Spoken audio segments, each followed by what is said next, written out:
Um português, um croata e um suíço entram à conversa num café artificial e têm uma conversa com muito pouca inteligência. Ora, então e aqui? O que é que vai ser? Olha, pode ser um café com leite, por favor. Bem-vindos a mais um episódio do nosso podcast Café com Leite. Estou aqui com o meu colega Samuel Cunha. Olá, Samuel. Olá a todos. E com o meu colega Roberto Marques. Olá, Roberto. Olá, Eu sou o João Relitz Macedo, mais conhecido como Joca, e é um prazer estar de novo convosco em mais um episódio. Queria relembrar logo no início do nosso episódio que se vocês gostam do nosso podcast, podem seguir-nos nas redes sociais e podem subscrever nas diversas plataformas onde o nosso podcast está disponível. Por isso, se ainda não tiveram a oportunidade de fazer, façam-no agora. Chegamos agora ao final de mais uma série e por isso vamos voltar aos nossos programas normais e vamos ter, como já não tínhamos há bastante tempo, os nossos queridos pingos de leite. Hoje eu vou começar com o Samuel, que nos vai trazer alguma coisa sobre brasileiros. Vamos colocar assim. Que chau, meu, a condicionar aqui a coisa. ei, eu não sabia que valia patadas na boca. Não, eu já fui pastor de uma igreja linguística e uma vez a conversar com algumas pessoas, que se calhar algumas até seguem este podcast, fiquei muito admirado com uma opinião que ouvi, a opinião de várias pessoas, que era o seguinte, que é se a gente aplicasse as estratégias que são utilizadas na igreja no Brasil, na Europa, a Europa teria o mesmo crescimento, ou um crescimento parecido àquilo que existe no Brasil. Para ser sincero, quando eu vi isto pela primeira vez, eu fiquei mesmo tipo assim a rir-me, tá boa, mas depois vi que as pessoas estavam mesmo a falar a sério. Tipo, e tentei argumentar um pouco, mas sem grande sucesso. E o que eu queria vos trazer aqui hoje, na verdade, é um texto de Ellen White que fala sobre isto, porque se calhar as pessoas lembram-se da nossa série. Ellen White não esteve só nos Estados Unidos, ela viajou pelo mundo inteiro, esteve também um período na Europa, um período na Austrália, e ela esteve na Suíça, onde eu sou pastor, na cidade até onde eu sou pastor, em Lausanne, e encontrei este texto que é muito interessante, que fala sobre a maneira como ela viu o Adventismo crescer nesta cidade. Diz o seguinte, é um texto que está no Bible Echo and Signs of the Times, de 1886. Diz assim: voltamos a alguns dias de uma turnê na Itália e o nosso caminho de volta passou por Genebra e Lausanne. Nesta última cidade, os esforços do irmão Bordeaux, em francês, bem como os irmãos Herzenberger e Conradi, em alemão, trouxeram cerca de 20 pessoas a aceitarem a verdade. São necessários esforços muito maiores para interessar as pessoas pela verdade aqui do que na América. E eu achei super curioso o facto de, tipo, no século XIX, ela não é de já ter este desabafo nos seus escritos, de dizer, efetivamente parece que as pessoas aqui estão ligadas de uma forma diferente, culturalmente têm uma maneira diferente de se aproximar da religião, e parece que aqui a coisa é muito mais difícil. Atenção, nesta altura ainda estamos longe de sociedades secularizadas, tipo, e de todos os problemas que nós temos hoje, ou mesmo do capitalismo, da globalização, de todas as coisas que, de certa forma, metem um travãozinho a falar da verdade. E queria reforçar que, efetivamente, técnicas de evangelismo, se é que podemos falar sobre isso, funcionam em função das culturas. E isso é algo que não é a minha opinião, é algo que é factual. Roberto, o que é que tu achas? Há ajustes a fazer entre os novos mundos e o mundo antigo? Acho que sim, acho que historicamente também há explicações que ajudam a compreender a dificuldade. Não sei se podemos falar do evangelismo, do cristianismo ou do retrocesso do cristianismo no velho continente, acho que se calhar é a expressão mais adequada, ou da progressão da Igreja Adventista na Europa. E retrocesso também, se calhar, em muitos territórios da Europa também, também acho que podemos falar em retrocesso. E acho que há explicações históricas e acho que é um grave erro quando nós não temos isso em consideração, ah, nomeadamente quando nós achamos que planos ou projetos que funcionam noutros territórios podem ser aplicados exatamente sem qualquer contextualização ou sem qualquer adaptação ao terreno local. Acho que isso é extremamente perigoso.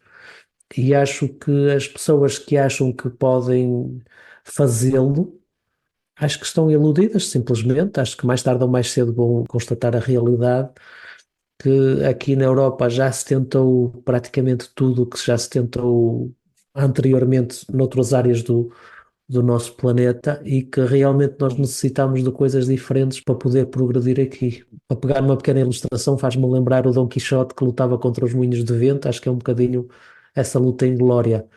Por isso, acho que sim, não quer dizer que não possamos, se calhar, fazer coisas um bocadinho mais tradicionais, acho que todos os métodos podem ser bons desde que tragam alguns resultados, acho que não é preciso estarmos a abandonar completamente tudo, mas acho que sim, acho que precisamos de coisas novas. Obrigado, Roberto. Eu queria dar só uma checa, quer dizer, nós já falamos muitas vezes sobre cultura, sobre teologia, sobre diferentes abordagens e também dar só uma chega em termos da história. Aqui há algumas semanas comecei um módulo novo em New Bold e o professor, na aula da semana passada, estávamos a falar precisamente sobre a história europeia e estava a falar sobre o facto de que a religião está separada do Estado, está separada da nação, é algo relativamente recente na Europa. Portanto, nos Estados Unidos, por exemplo, é uma ideia que já vem desde o início, digamos assim, desde a formação dos Estados Unidos, mas na Europa é algo muito mais recente e em muitos lugares ainda não é algo que tenha sido superado, não é? E eu já dei várias vezes o exemplo da Croácia, da Sérvia, da Bósnia, não é? Mas mesmo noutros lugares da Europa, religião não é só uma questão teológica, é uma questão de identidade nacional. E por isso, só essa diferença cultural, digamos assim, e histórica, se nós não tivermos atenção a isso e se não percebermos quais são as dinâmicas que vêm daí, não vamos conseguir compreender realmente o quão difícil é que as pessoas consigam dar esse salto, não é? E por isso não me espanta nada, Samuel, que sobretudo naquela altura em que Ellen White veio visitar a Europa, que a ideia da pertença a uma determinada religião fosse mais forte ainda na Suíça do que provavelmente é hoje em dia e por isso muito mais difícil alcançar novas pessoas, não é? Portanto, fica só essa chega histórica concordando perfeitamente com aquilo que o Samuel e que o Roberto trouxeram à discussão. Eu vou saltar, não vou dar a palavra ao Roberto agora, vou trazer o meu próprio pingo de leite e depois vamos saltar para o pingo de leite do Consideras Roberto. que o pingo de leite do Roberto é melhor deixar para o fim? Da mesma forma que o vinho que Jesus fez era o melhor no fim, né? Exatamente.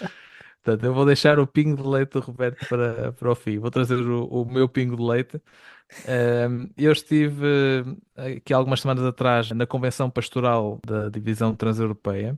E vocês sabem que às vezes nós criticamos algumas coisas que nós vemos de errado na Nós igreja, na criticar? administração. Não sei onde é que foste tirar essa informação, mas Eu não sei, gostava percebo. de ver as tuas Pelo fontes. menos eu gosto de Ah, ok. criticar, né? Mas também gosto de dar de crédito quando é preciso dar crédito e aquilo que, para já, a convenção no geral estava muito bem organizada, com temas bastante relevantes, não só nos momentos em que estivemos juntos a adorar e ouvir os sermões dos pregadores, mas também nos momentos dos workshops. Portanto, uma convenção realmente muito bem organizada por parte da divisão. E aquilo que mais me tocou foi o sermão no final da Convenção Pastoral, dado pelo presidente da Divisão Transeuropeia, o Dr. Daniel Duda. Aquilo que me tocou foi que realmente vi nesse sermão uma visão de uma igreja aberta, de uma igreja focada em tentar alcançar as pessoas no século XXI no contexto europeu, de uma igreja da qual eu me revejo e da qual eu sinto que quero pertencer e quero trabalhar, não é? E realmente é algo que eu não vejo com muita frequência da parte dos nossos administradores, este tipo de sermões, este tipo de visão. E vê-lo a pregar sobre isto na convenção deixou-me bastante tocado. Portanto, se eventualmente conseguirem descobrir o vídeo, não sei se está disponível ou não, mas eventualmente acho que algum dia haverá de estar disponível. O título do sermão é Just Imagine, portanto, apenas imaginem, digamos assim, uma tradução literal, ou imaginem, né? E é uma visão para uma igreja adventista na Europa do século XXI bastante interessante e que eu vos aconselho, se tiverem a oportunidade, a ouvirem, né? Portanto, fica aqui o meu pingo leite. Não sei se há alguma reação por parte do Samuel, por parte do Roberto. Roberto, Eu não ouvi a pregação, por isso não posso me pronunciar muito, mas ouvindo o título faz-me lembrar o I Have a Dream do Martin Luther King. Tipo, como é que sim, sim. compararias os dois? Ahm, Ou isso ou a música dos Beatles? Escolhe. Bem, eu vou dizer o seguinte: aquilo que eu acho que são parecidos é na ideia de identificar alguns problemas, alguns desafios que temos e lançar uma visão para como poder superá-los, não é? Incluindo o momento em que ele, durante 2 minutos, enuncia a lista de problemas que temos na Europa hoje em dia, desde a guerra, a inflação, a onda crescente de alguns partidos, etc, etc. E diz ele no final, e este é um excelente momento para sermos pastores neste contexto, não é? E por isso faz lembrar, em certa forma, a ideia que o Martin Luther King tinha no sermão dele de, sim, vamos para a frente. Portanto, eu tenho um sonho de que um dia nós poderemos superar isto, não é? No meio da adversidade, trabalhar para um futuro melhor. Eu gostava de acrescentar uma coisa que é, eu louvo com alegria, tipo, esta cruzada pacífica de pessoas com poder que falam de um adventismo diferente, um adventismo mais fresco, um adventismo Uhum. mais atual, mais contemporâneo, não tão cego em relação à realidade. E é com muita alegria que eu vejo isso. Não sei, na Bíblia, normalmente, quando há este tipo de coisas, nós costumamos chamar um reavivamento. Maravilha. Se calhar está a começar um reavivamento em termos de Europa. Veremos, veremos. Mas, sem dúvida nenhuma, não fui eu o único pastor a ficar emocionado com o sermão, eu sei disso, e por Emocionado é isso. mesmo lágrimas, tipo. Emocionado, neste caso, emocionado, para ser honesto, sim, sim. É mesmo lágrimas. Mesmo lágrimas, sim, sim, Ah, que sim. fixe. Para mim, não, porque lá está, já há algum tempo que eu não ouvia alguém na liderança da igreja É isso, é. a falar desta forma de ter este tipo de visão, lá está, mais aberta, mais focada no século XXI, Hum. etc., para a Europa. E para mim realmente tocou-me bastante, sim, sim. E com esta confissão, vamos passar para o terceiro e último pingo de leite do nosso podcast de hoje. O Roberto quer referir um aspecto que se calhar até tem alguma influência na nossa frase inicial do nosso podcast, não é, Roberto? Traz aí o É, teu pingo de leite. tenho um pingo de leite, que é um anúncio para aqueles que se calhar não estavam a par. Infelizmente, eu já não estou em Portugal, ser pastor em Portugal, e gostava de partilhar com os nossos ouvintes que aceitei um convite para vir trabalhar para a Suíça, onde eu já estou a exercer. E se calhar só aproveitar para explicar um bocadinho do meu lado a decisão que tomei. Essa decisão foi fruto de muita oração, muita reflexão, discussão a nível da família, como qualquer decisão importante que é tomada. E ela foi, sobretudo, motivada por um desejo e de trabalhar naquilo que eu considero na linha da frente, que é o trabalho da Igreja Adventista na Europa. Relacionando com o tema do Samuel e do Joca, não é? Que é de encontrar novas maneiras de levar uma mensagem já antiga a uma nova geração, e é para isso que eu vim para aqui, para trabalhar nesse ângulo. E pronto, e a oportunidade foi-me dada aqui para poder fazê-lo, e aqui me encontro mais uma vez para ajudar naquilo que puder. Agora, os meus amigos fizeram aqui uma grande expectativa por causa deste anúncio, não é nada de especial, é simplesmente informar. E pronto, e peço que possam orar por mim e pela minha família para que corra tudo pelo melhor. Uhum. E nesse sentido, antes de dar a palavra ao Samuel, se calhar o Samuel vai colocar várias perguntas ao Roberto, mas dizer A também. Inquisição começa. Não, eu só fiquei a saber agora, não fazia ideia que ele estava na Suíça. Peço desculpa por não ter avisado mais cedo. Exato. Não, Portanto, agora podem encontrar-se para um café, para um confé, perdão, para um Bem, confé, se quiserem. podemos sim, podemos sim. só Eu falta um aqui agora. eu não sei muito bem o que dizer em relação a isso, ou o que é que eu posso dizer. Não, no sentido em que se calhar a primeira vez que nós estamos a comentar algo que tem a ver com o pessoal que está aqui no painel, não é? Tipo, é muito mais fácil comentar sobre as pessoas que não estão aqui a gravar connosco. E que não podem responder, não é? Exatamente, é sempre mais conveniente. Não, eu. Mas espera, Samuel, antes de colocar as perguntas, eu Força. também tenho um anúncio, não é? Portanto, e o anúncio é que também estou de saída da Croácia. Ainda não saí, mas estou de saída da Croácia para, neste caso, regressar a Newbold de estudar mais um pouco.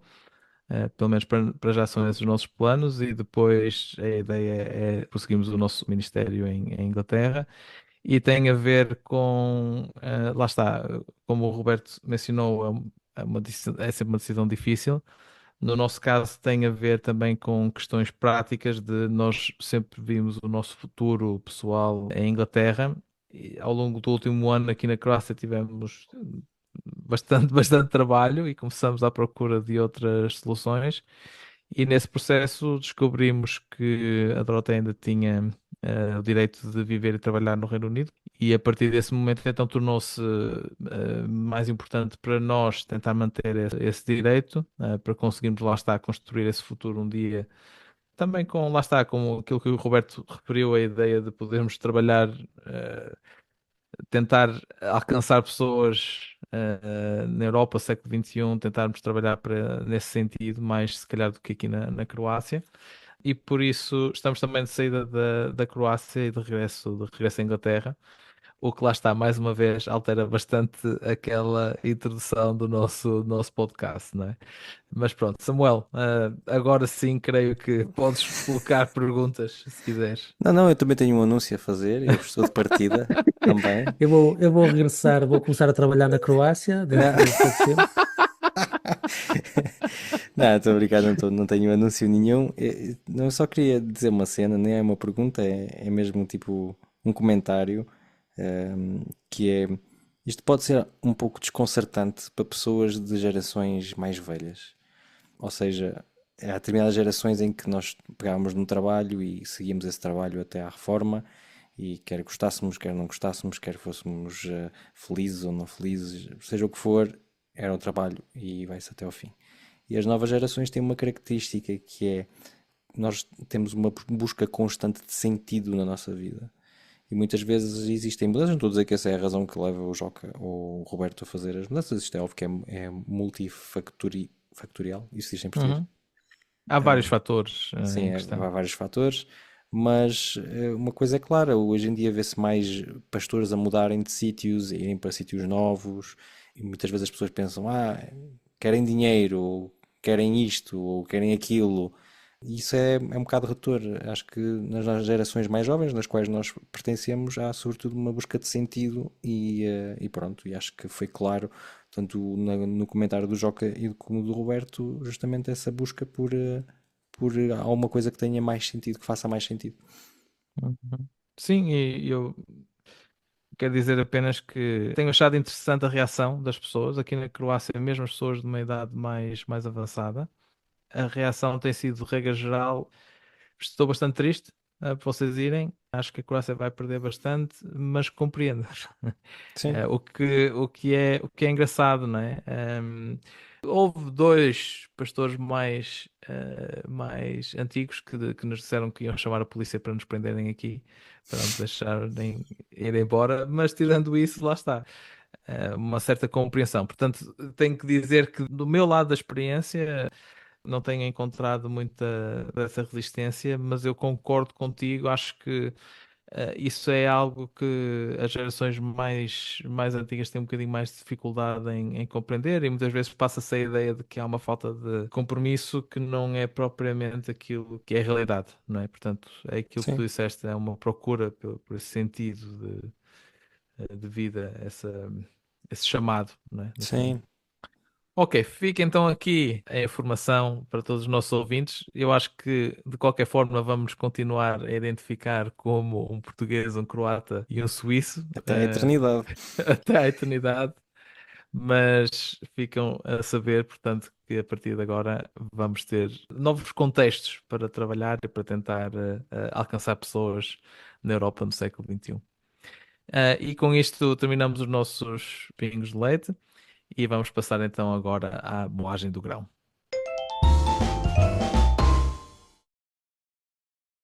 Para esta moagem do grão, eu trouxe um tema um bocadinho mais atual, um bocadinho mais na moda também, e queria vos falar acerca desta mini revolução da inteligência artificial. Acho que não sabemos ainda bem até que ponto isto é uma verdadeira revolução e quais é que são as consequências de tudo aquilo que nós estamos a viver. Os dados ainda não foram todos lançados, mas claramente estamos num momento capital da história da humanidade. Esta situação tem gerado muitas polémicas, debates e inclusive processos civis, como é o caso de Blake Lemoine, ou Lemoine, ou Lemaine, ou Lemine, não sei como é que se pronuncia o nome do senhor em questão.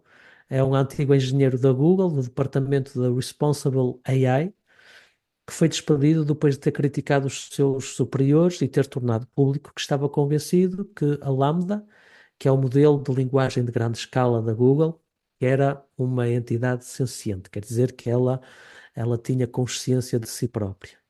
E tudo isto pode nos parecer um bocadinho exagerado, sobretudo para quem não é muito tecnológico, quem não tem muito essa ligação.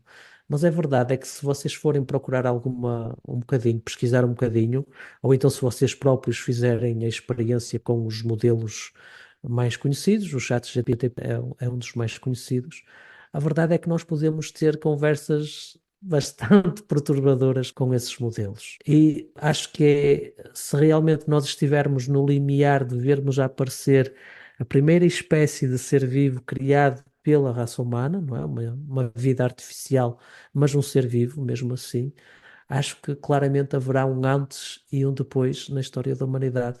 E toda esta situação levanta perguntas interessantes resultantes da encruzilhada entre esta revolução tecnológica, a Bíblia e a ética. E eu gostava de abordar algumas dessas questões aqui com os meus amigos. E eu gostaria então de lançar a primeira pergunta, não é? Que é: acham que do ponto de vista bíblico, que reforça bastante a separação entre criaturas e criador, que as máquinas podem, seja neste modelo, seja outras coisas que possam ainda vir a aparecer, acham que é possível realmente estas inteligências artificiais virem a serem realmente ser vivos, autónomos? O que é que vocês acham? Acham que é possível, fazendo um bocadinho de futurologia, baseado naquilo que a Bíblia nos apresenta?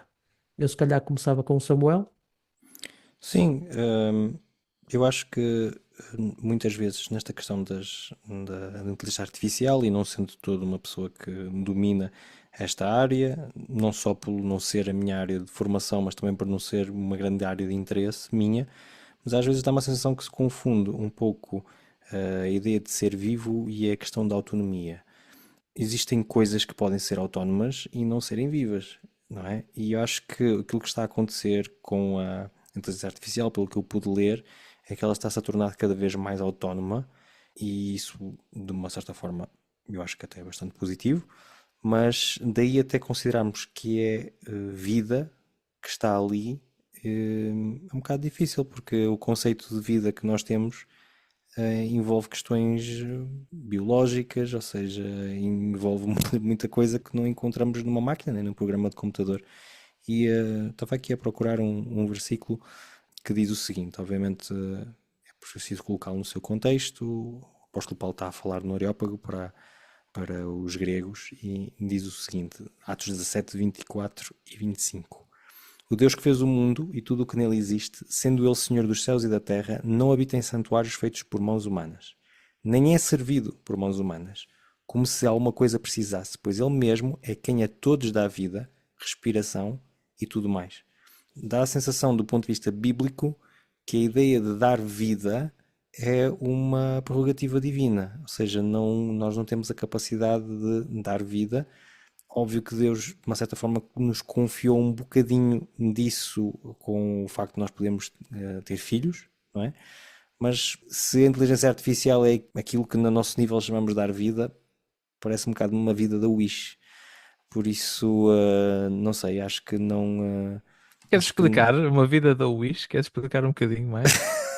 acho que as pessoas estão familiarizadas com a referência ou com a comparação. Eu, por acaso, não sou cliente, mas com certeza que existem pessoas que são clientes disso. Por isso, não creio que isto levante uma questão ética, porque não considero que isso alguma vez vai ser vida.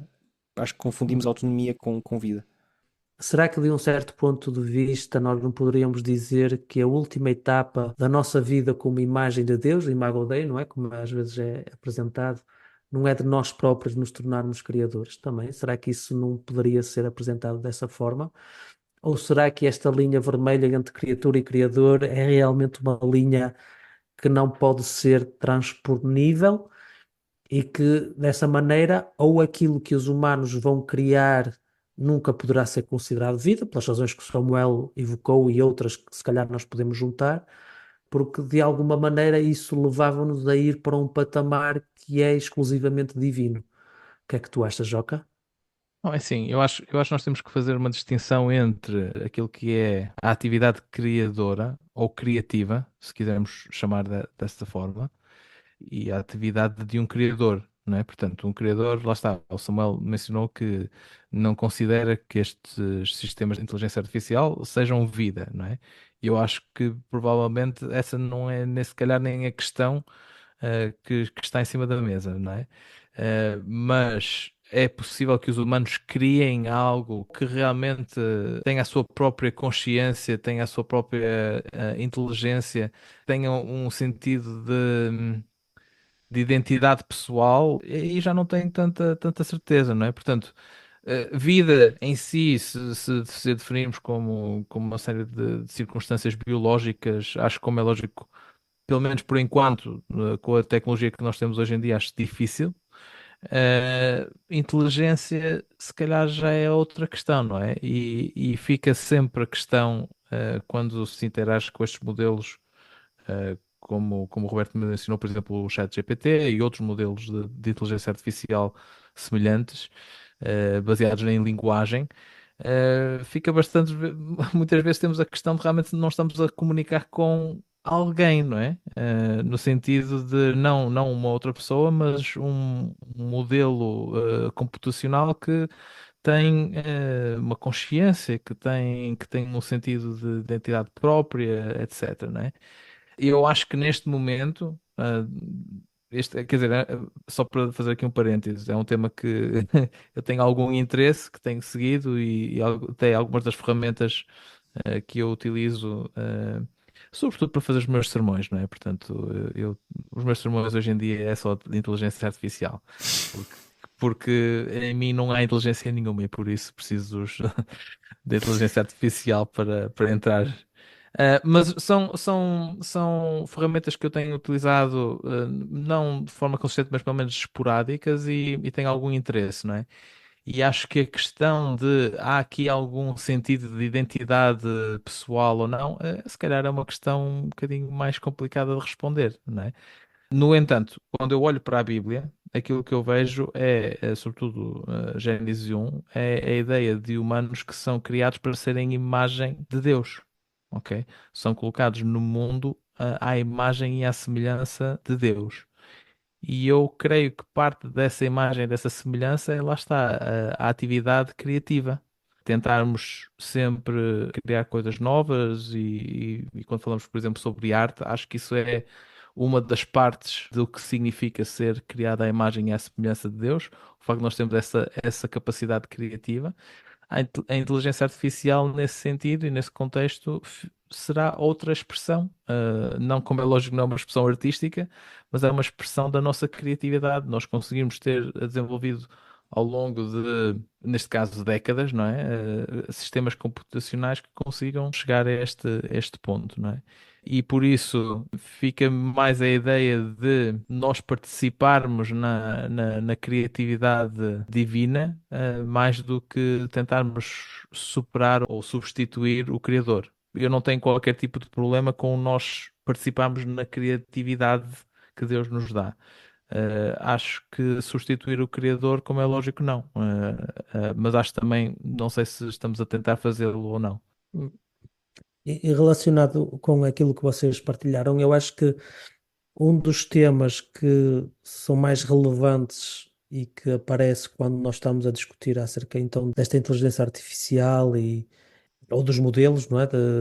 Se calhar falarmos já de inteligência artificial, se calhar é um bocadinho puxado, mas é que nós tentamos definir de uma forma mais concreta o que é ser-se humano, o que é que faz de nós pessoas, seres humanos, não é? E é Uhum. interessante porque eu li dois artigos de professores universitários, um da área religiosa, mais sediado aqui na Europa, e outro, uma professora que não tem nada a ver com religião, que é da Universidade de Wales, em que eles, tanto um como o outro, focaram num aspecto interessante que é para falarmos realmente de humanos, a espiritualidade faz parte dessa identidade de humano. Uhum. E depois eles definem essa espiritualidade como o sentimento de pertencer a algo que é maior do que nós, está relacionado a um ser superior a nós, está relacionado com um código de valores específico e que de alguma maneira, se nós não tivermos essas componentes, então nós não somos humanos. Então eles fazem a separação muito clara entre inteligência e espiritualidade. Eu não sei se de alguma maneira isso vai ao encontro daquilo que vocês estavam a falar, mas há um que para mim é extremamente importante, que é o facto de nós sermos livres. Eu não sei até que ponto é que modelos que são treinados, por um lado, não é? Também não sou um especialista, mas é um dos termos que é usado e é basicamente eles recebem as bases de dados que são usados para depois os algoritmos utilizarem e depois eles têm que ser treinados no sentido de estabelecer critérios ou estabelecer limites para aquilo que eles podem ou não fazer. Eu não sei até que ponto é que nós podemos falar de uma verdadeira liberdade quando o processo para nós termos esses componentes, não é? Esses artefatos, Uhum. não sei que palavra utilizar, será que enquanto isso for necessário, será que nós podemos realmente falar de seres vivos que são autónomos, não é? Levantam-me muitas perguntas ainda acerca disso e acho que é interessante quando nós falamos acerca do que é ser humano. Agora veio-me à mente, eu não sei se vocês viram o filme Her, que é um filme já de algum tempo com o Joaquin ah, Phoenix. Joaquin Phoenix, sim, e com a Scarlett Johansson, e que é um filme que explora, acho bem, estas questões. E um dos aspectos que eu retirei do filme, eu já há muito tempo que não. A última vez que eu tinha visto já faz muitos anos, acho que ele já tem uma década. Um dos aspectos que mais me marcou é que no filme, ou pelo menos na interpretação que o realizador deu ao filme, o próprio conceito de finitude é necessário para se pudermos falar de humanos. Hum. E pronto, não vou dizer que é uma recomendação para verem o filme, mas se for uma coisa que vos interessa, por que não? Não quer dizer que concordo com tudo aquilo que o filme apresenta e tudo mais, mas achei esse aspecto muito interessante, que é, de alguma maneira, a finitude faz parte de ser humano, que achei muito As interessante. Uhum. limitações fazem parte do que Sim, é ser humano. sim. Joca, queres acrescentar alguma coisa? Não, eu quero só, talvez aqui do ponto de vista tecnológico, seja bom fazer essa explicação, não é? Portanto, aquilo que tu mencionaste, Roberto, são modelos que são treinados, não é? Portanto, aquilo que nós temos hoje em dia são softwares que são criados para aprenderem a partir de bases de dados enormes, ok? Portanto, aquilo que a inteligência artificial é um software que foi ler bastante, foi ver, se for um de imagens, foi ver bastante fotografias, se for um de quadros, tentar imitar, foi ver bastantes quadros e tentou aprender como imitar ou copiar aquilo que não só são os padrões da arte, etc., mas também os padrões de linguagem, não é? E por isso, quando nós colocamos uma pergunta, é um sistema que está altamente treinado para responder de uma forma que para nós vai nos parecer natural, normal, parece que estamos a falar com alguém, com uma pessoa, etc., não é? Ahm, Fica a questão, lá está.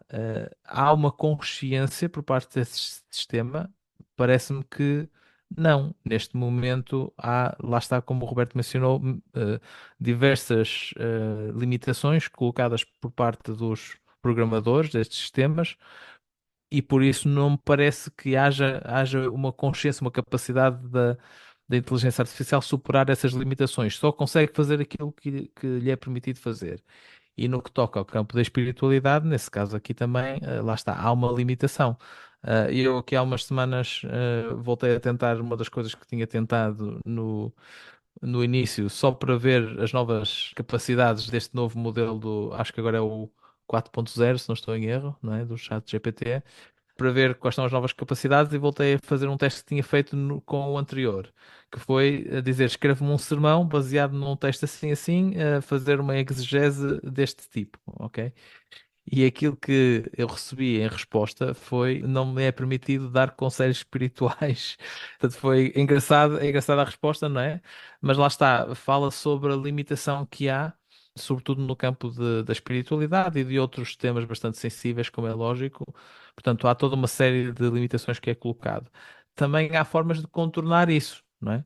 Por exemplo, se nós fizermos um sermão e chegarmos ao chat GPT e colocarmos, olha, agora termina-me isto aqui em 2 ou 3 parágrafos, aí ele já vai tentar fazer. Ou seja, neste momento é um sistema que está numa fase inicial. Vejo no futuro, sim, a possibilidade de haver uma maior capacidade de autoidentificação e eventualmente até uma questão, lá está, como o Roberto referia, de consciência do seu finito, consciência de certas questões morais, consciência até de certas questões espirituais.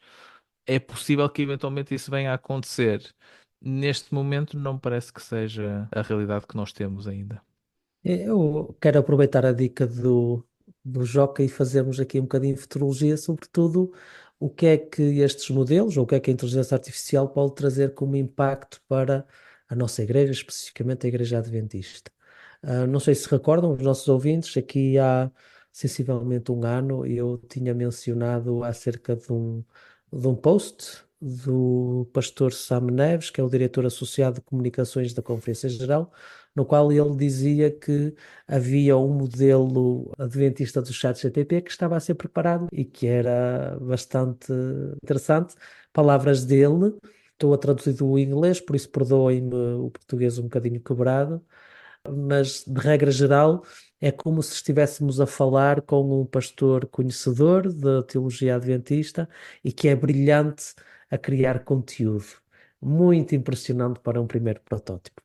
Isto foi seguido depois por um artigo que ele publicou na revista Adventista americana, no qual ele explorou quais é que poderiam ser as possibilidades para a igreja e para o ministério pastoral a utilização destas novas tecnologias. E nele ele menciona aquilo que já é mencionado em vários outros locais, que isto pode ser uma grande ferramenta como um secretário pessoal para cada um, ajudar na pesquisa, ajudar na organização, ajudar na redação também de certos textos, facilitador de muitas das tarefas que nós temos, mas depois ele lança, se calhar, uma ideia muito mais provocatória, que era a criação então deste modelo altamente treinado em teologia adventista de uma inteligência artificial, ou deste modelo de linguagem de larga escala, em que ele poderia ser usado depois como uma espécie de mentor para pastores humanos, em que qualquer dúvida que eles tivessem, eles poderiam simplesmente chegar a esse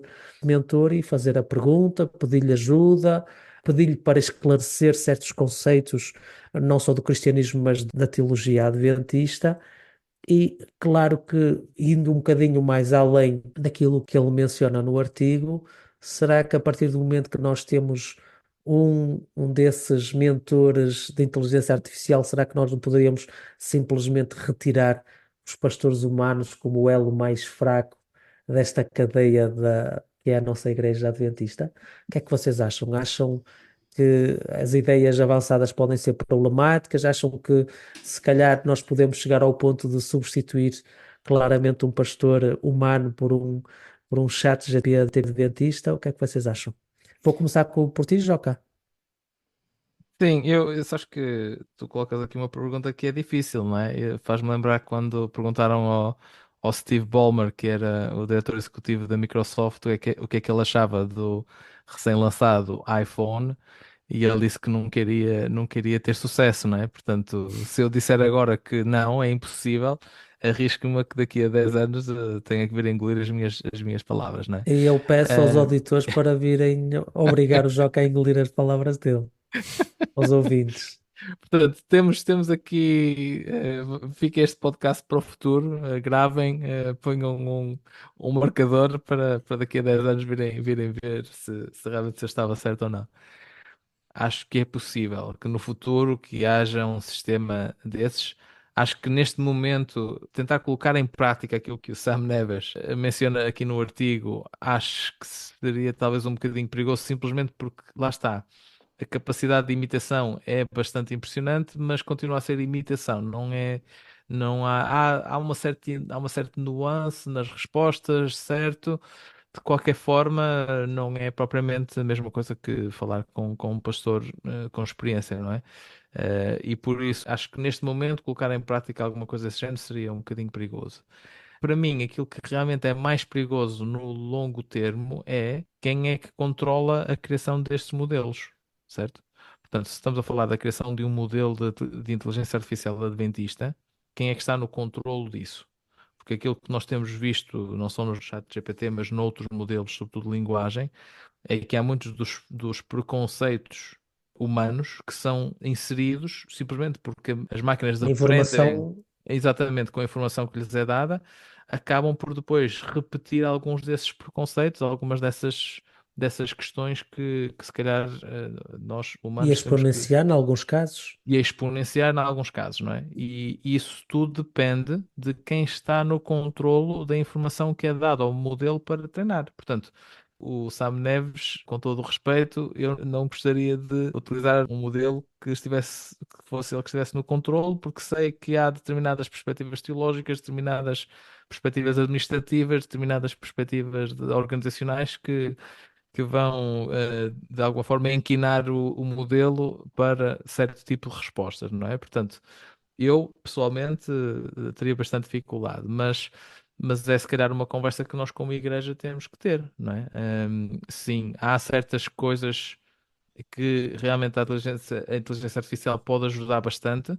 Ele menciona aqui, por exemplo, poder relembrar aos pastores para fazerem o seguimento de algo do qual não receberam resposta, não é?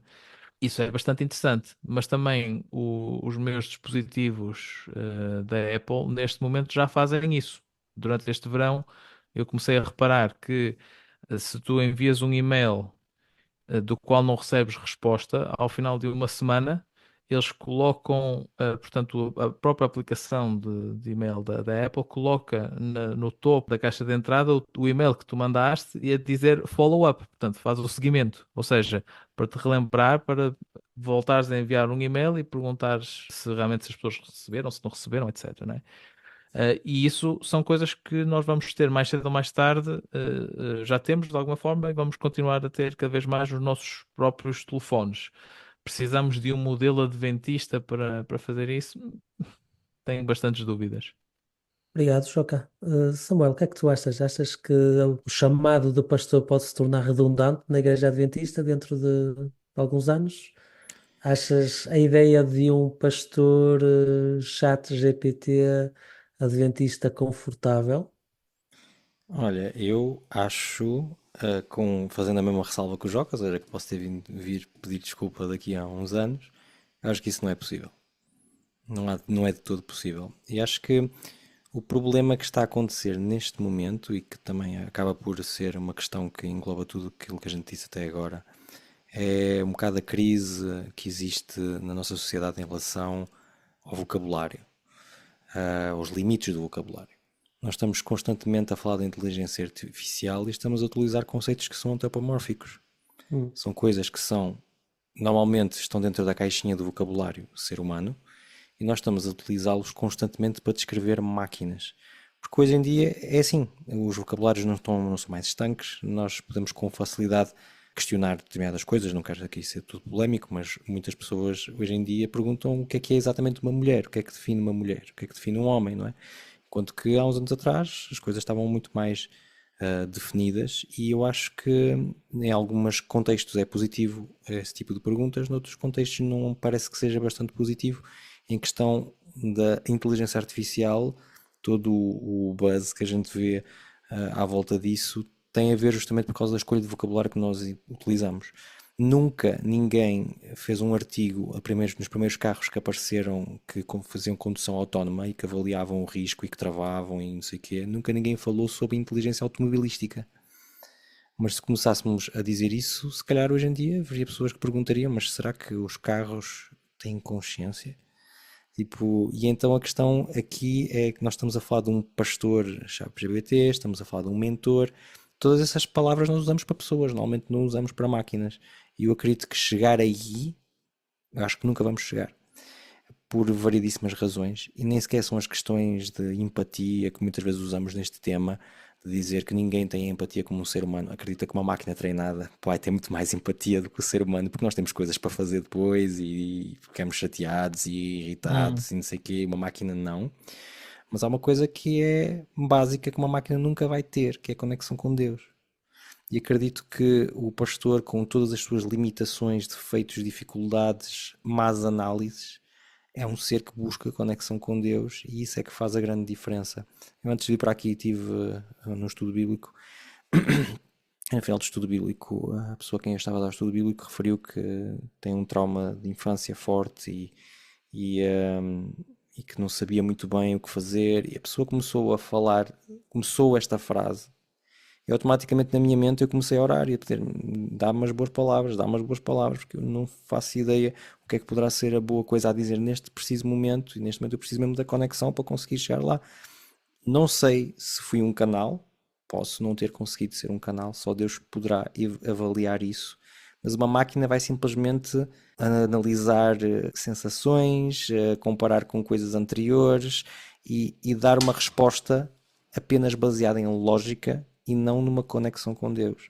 Acho que quanto mais nós caminharmos para o futuro, mais o pastorado vai utilizar como ferramenta, e aqui quero meter esta expressão bem clara e sublinhada, aquilo que nós chamamos de inteligência artificial.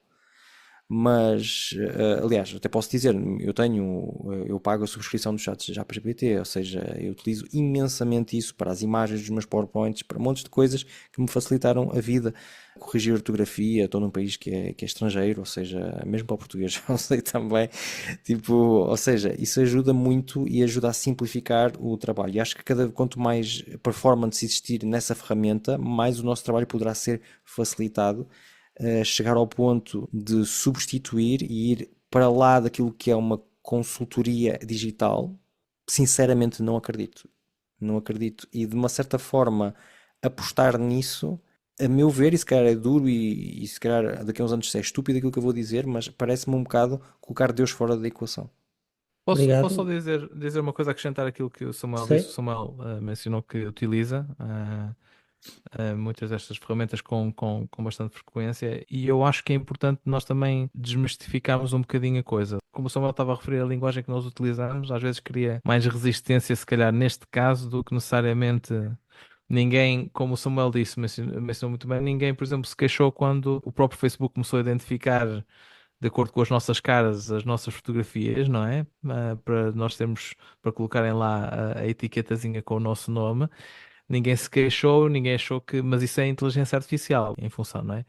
E eu vou dar só um exemplo de algo que, eventualmente, para quem estiver a trabalhar em departamentos de mídia, a fazer gestões de redes sociais das nossas igrejas, que eventualmente esteja a ouvir o nosso podcast, fica a dica também, não é? Portanto, há várias ferramentas que o vocês nosso podem. link está disponível.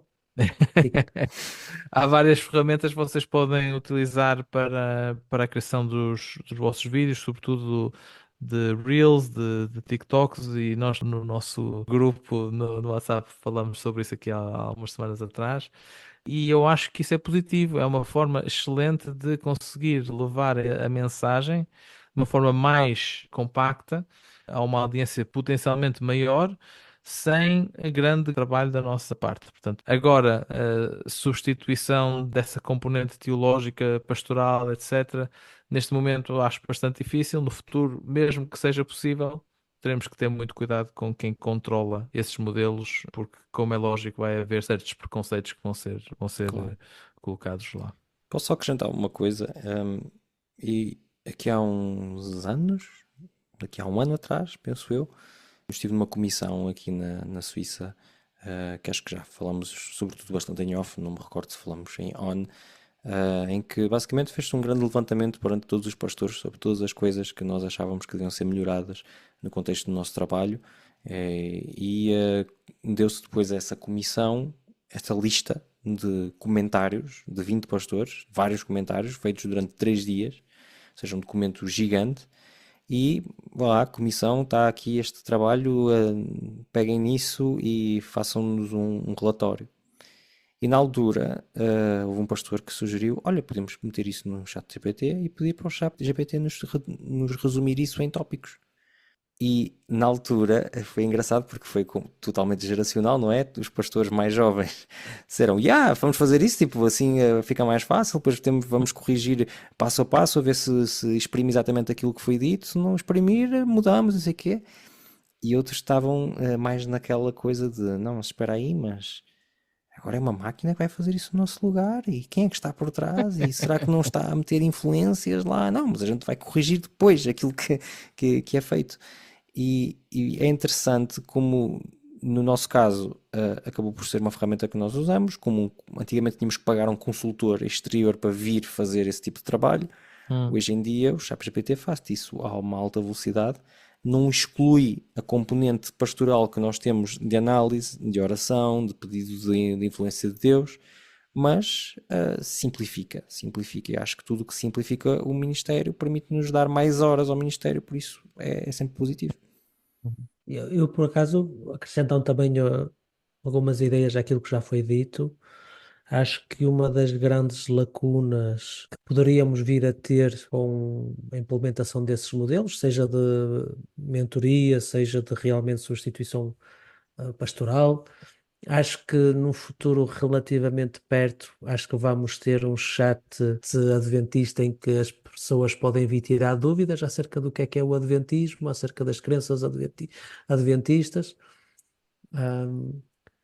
E a mim coloca-me problemas, não citando aquilo que vocês já disseram, porque eu acho que reduz a experiência da religião a simplesmente a ter respostas.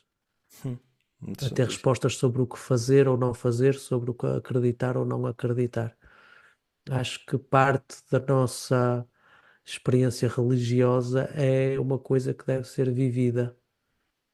E eu tenho grandes dúvidas quando nós reduzimos a religião a isso, quando nós reduzimos o trabalho pastoral a simplesmente alguém que faz conteúdos, seja pregação, seja o que for. Acho que pode ser uma ajuda, acho que estamos os três nesse ponto, acho que estamos de acordo. A mim coloca-me muitos problemas o facto de nós acharmos que podemos reduzir o trabalho pastoral a simplesmente isso, a dar respostas certas acerca de perguntas teológicas. E depois temos toda a questão que o Joca levantou, que eu também levanta-me sérias perguntas também sobre, ok, qual é que é a base de dados que é usada? Quem é que faz o treino no sentido de impor os limites? Quem é que faz esse trabalho todo? Quem é que define esses critérios? Isso também é altamente problemático para mim.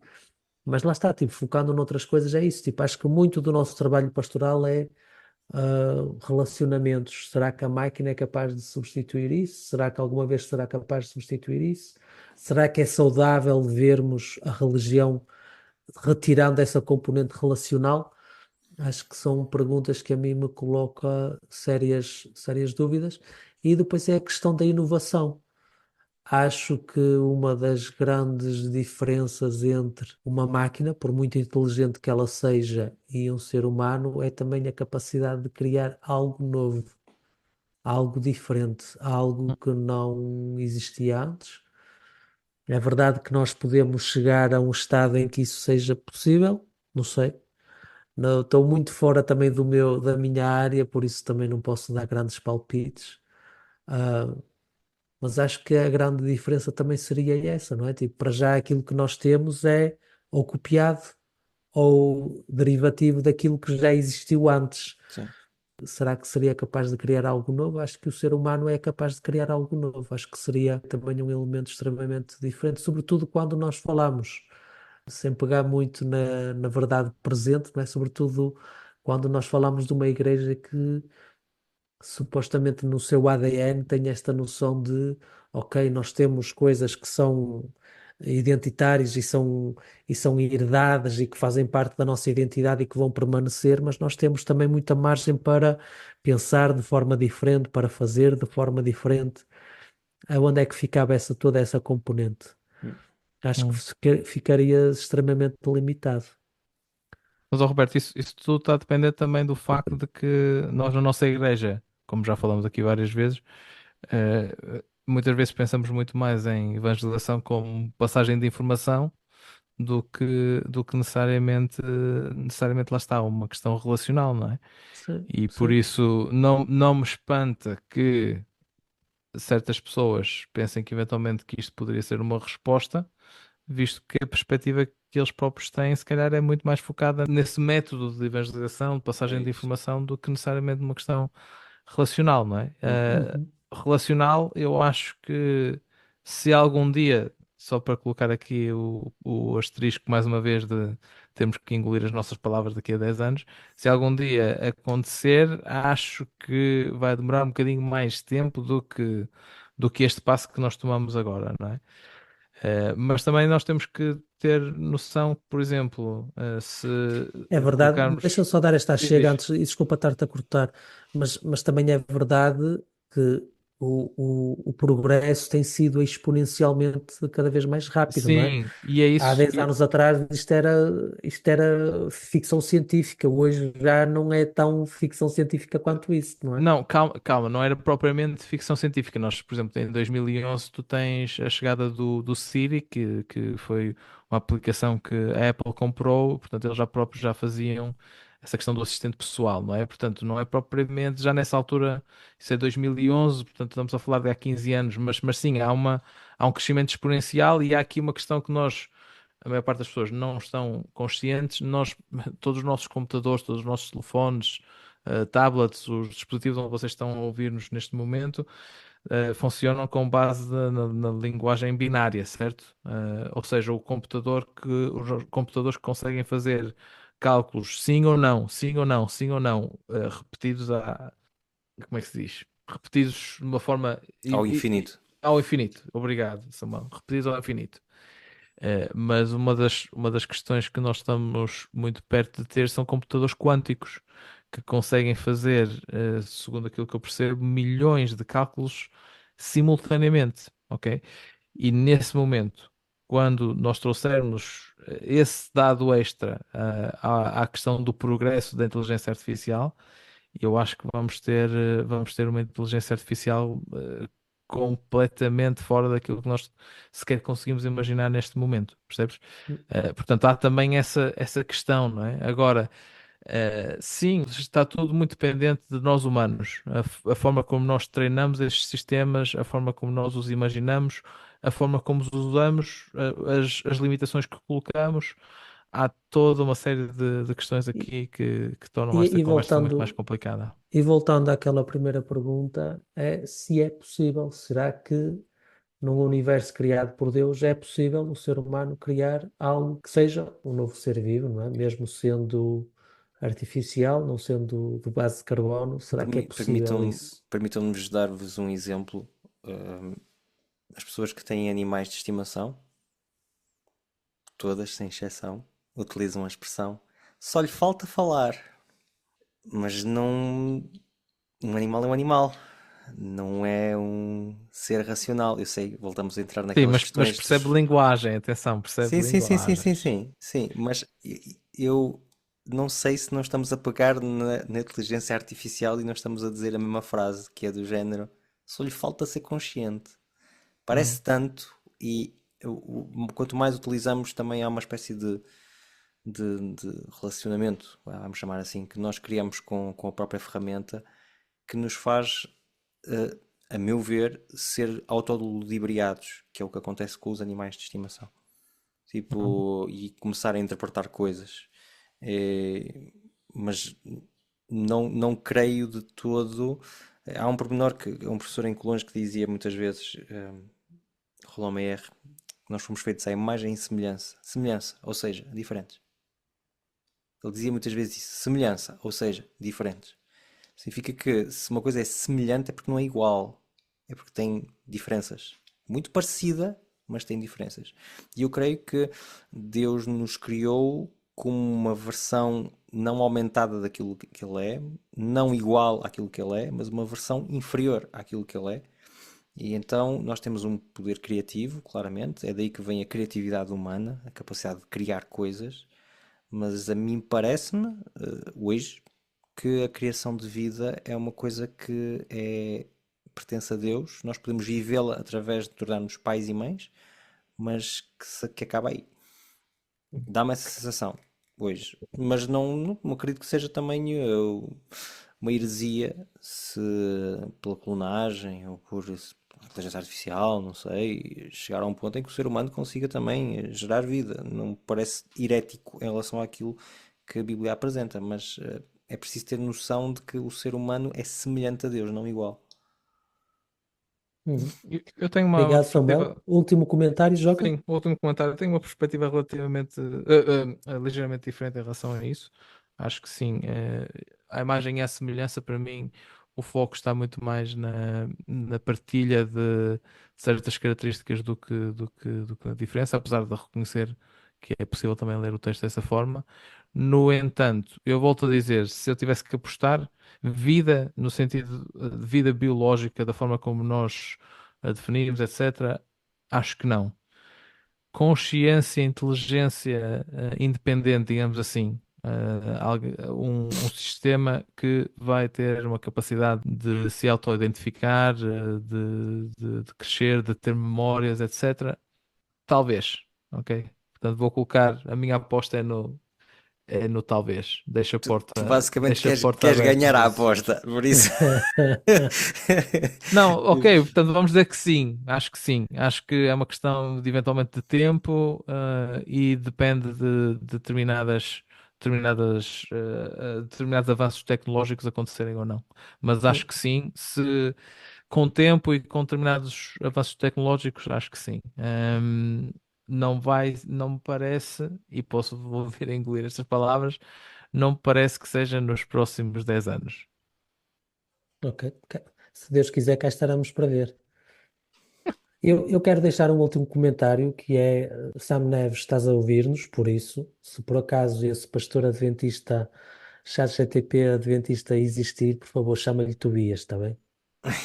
É um O nome pedido, do livro apócrifo, epá, isso já é muito é um pedido tendencioso. pessoal, é um pedido pessoal que eu faço, chama-lhe Tobias, que eu assim sei que tu estás a ouvir este programa. Isto é uma referência aos gatos fedorentos. Não, não, não, é uma referência ao animal de estimação da minha filha, que era da minha Ah, filha e que ficou para trás. Ok. tá bem, tá Left bem. behind. Era um gato? Era um gato? Não, não, não. Era um peixe. Há um peixe. Ah, um peixe. Era um peixinho. Soltaste-o no Atlântico? Não, não, deixei para Para plantar. um miúdo. Para um miúdo. Não, ele não tinha grande coisa para comer. Para um miúdo lá da igreja. Um amigo da Ah, ok. Rebeca. Tá Ok. bem. Ah. Bem, caros amigos, caros ouvintes, chegamos até ao fim desta discussão. Espero que tenham gostado. Mais uma vez, pensem com carinho em nós. Orem por nós também, também precisamos. E deixamos este grão e até à próxima. Fica então este toque também pessoal, e fica aqui um abraço ao Tobias, que ainda está alguns nos Açores. Se ele nos conseguir ouvir, e desde que não se esqueça daqui a 2 segundos, fica aqui um abraço para o Tobias. Foi então o nosso Café com Leite de hoje. Tivemos uma conversa com bastante inteligência artificial. Vocês Humana muito utilizem pouca. humana muito pouca, utilizem os vossos dispositivos para irem às nossas redes sociais, colocarem um gosto, seguirem-nos, também para seguirem o nosso podcast nas diferentes plataformas nas quais está disponível. Fica então esse convite e vemo-nos em breve.